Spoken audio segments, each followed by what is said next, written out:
युवा के प्लेटफॉर्म में आप सभी का स्वागत है। टू द पॉइंट के आज के टॉपिक में हमारा है भारत में नदियों को आपस में जोड़ने की प्रक्रिया। हाल ही में प्रधानमंत्री नरेंद्र मोदी ने 25 दिसंबर को पूर्व प्रधानमंत्री अटल बिहारी वाजपेयी की 100वीं जयंती के अवसर पर केन बेतवा नदी जोड़ो परियोजना की आधारशिला रख दी। केन बेतवा नदी जोड़ो परियोजना एक ऐतिहासिक बुनियादी ढांचा पहल है। इसका उद्देश्य बुंदेलखंड में पानी की कमी को दूर करना और विकास को बढ़ावा देना है। हालांकि इसके कारण पर्यावरण क्षरण, वन्यजीवों के विस्थापन और पुनर्वास के बारे में कई चिंताएं प्रकट हो रही हैं। आइए देखते हैं इसी के बारे में। केन बेतवा नदी जोड़ो परियोजना क्या है? तो केन बेतवा नदी जोड़ो परियोजना, बेतवा और केन ये दोनों यमुना की सहायक नदियां हैं। इन दोनों को जोड़ने की परियोजना है। ये गंगू बेयर से लेकर ये आपका बरवा सागर तक इनको जोड़ा जा रहा है। ये केन बेतवा नदी जोड़ो परियोजना का उद्देश्य केन नदी से पानी को बेतवा नदी में स्थानांतरित करना है। इस परियोजना में 221 किलोमीटर लंबी नहर है, जिसमें 2 किलोमीटर लंबी सुरंग भी शामिल है। इस परियोजना का उद्देश्य 10.62 लाख हेक्टेयर सिंचाई, 62 लाख लोगों को पेयजल आपूर्ति, 103 मेगावाट जल विद्युत और 27 मेगावाट सौर ऊर्जा का उत्पादन करना है। नदियों को आपस में जोड़ने के लिए 1980 में राष्ट्रीय परिप्रेक्ष्य योजना के तहत ये पहली पहल है। इसमें 16 प्रायद्वीपीय नदियों और 14 हिमालय नदियों को आपस में जोड़ने का परियोजना है। आइए देखते हैं आखिर राष्ट्रीय नदी जोड़ो परियोजना क्या है। राष्ट्रीय नदी जोड़ो परियोजना, जिसे पहले नेशनल पर्सपेक्टिव प्लान के नाम से जाना जाता था, 14 हिमालयी और 16 प्रायद्वीपीय नदियों को 30 नहरों और 3000 जलाशयों से जोड़कर एक विशाल दक्षिण एशियाई जल ग्रिड बनाने का प्रस्ताव है। भारत की नदियों को आपस में जोड़ने की प्रारंभिक योजना 1858 में एक ब्रिटिश सिंचाई engineer sir Arthur Thomas cotton की ओर से आई थी। नदी जोड़ो परियोजना के दो घटक हैं। हिमालयी घटक, जिसमें 14 नदियां हैं, और दूसरा प्रायद्वीपीय घटक, जिसमें 16 नदियां हैं। इस हिमालयी घटक में गंगा और ब्रह्मपुत्र बेसिन से महानदी बेसिन की ओर नदी जल को स्थानांतरित करना है और गंगा की पूर्वी सहायक नदियों को साबरमती और चंबल नदी प्रणालियों से जोड़ना शामिल है।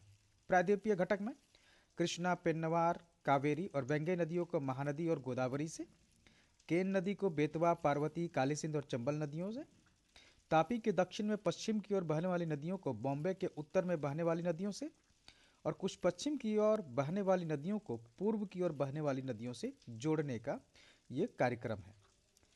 नदी जोड़ो परियोजना का प्रबंधन जल शक्ति मंत्रालय के अधीन राष्ट्रीय जल विकास एजेंसी द्वारा किया जाता है। एनडब्ल्यूडीए की स्थापना 1982 में सर्वेक्षण करने और नदी जोड़ने की परियोजनाओं के लिए व्यवहार्य प्रस्तावों को देखने के लिए किया गया था। हाल ही में यह भी बताया गया कि केंद्र राष्ट्रीय नदी जोड़ो प्राधिकरण के निर्माण पर भी विचार कर रहा है।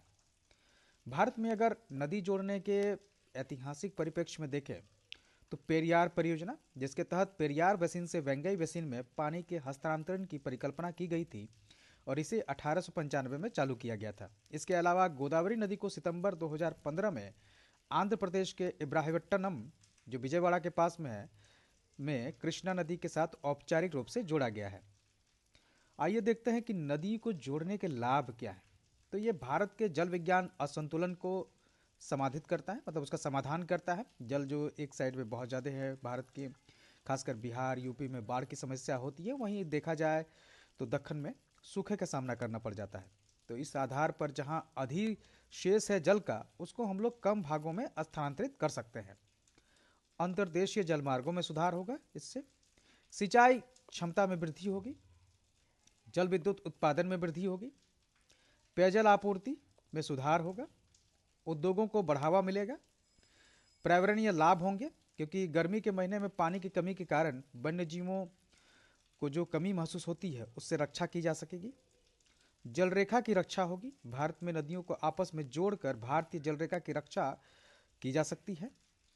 चुनौतियों को देखते हैं। आइए, आखिर नदियों को जोड़ने में क्या चुनौतियां हैं। सबसे पहला, जलवायु परिवर्तन का प्रभाव, क्योंकि इसके कारण हाल में इसमें बहुत ज़्यादा निवेश करना पड़ सकता है। इसके अलावा हिमालय की नदियों में लंबे समय तक अतिरिक्त पानी रह सकता है, ऐसा संभव नहीं है, क्योंकि जो ग्लेशियर है वो पिघल रहे हैं, जिसके कारण हिमालयी नदियों में भी पानी का स्तर गिरते हुए देखा जा सकता है। विस्थापन की मानवीय लागत बहुत बड़ी है, भारी वित्तीय लागत है। नदियों को जोड़ने में जो खर्च है वो बहुत अधिक है। 2001 में हिमालय और प्रायद्वीपीय नदियों को जोड़ने की कुल लागत 5,60,000 करोड़ आका गया था। इसके अलावा जिसमें राहत और पुनर्वास की लागत और अन्य खर्चे शामिल नहीं है, अगर उनको भी जोड़ दिया जाए तो यह लागत बहुत बड़ी हो जाएगी।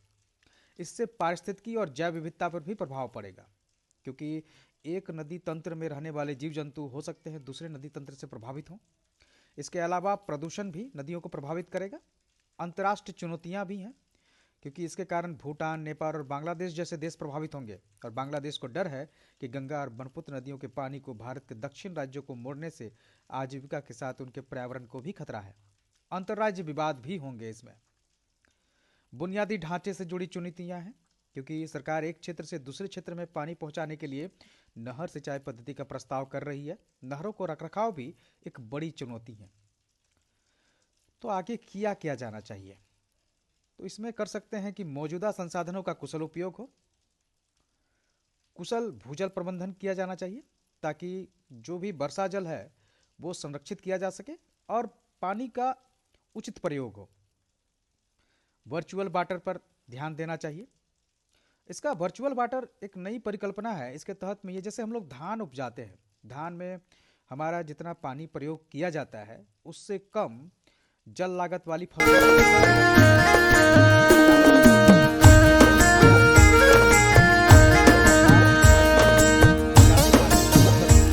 हम लोग आयात कर सकते हैं और जो कम पानी की लागत वाली फसलें हैं उसका उत्पादन कर सकते हैं।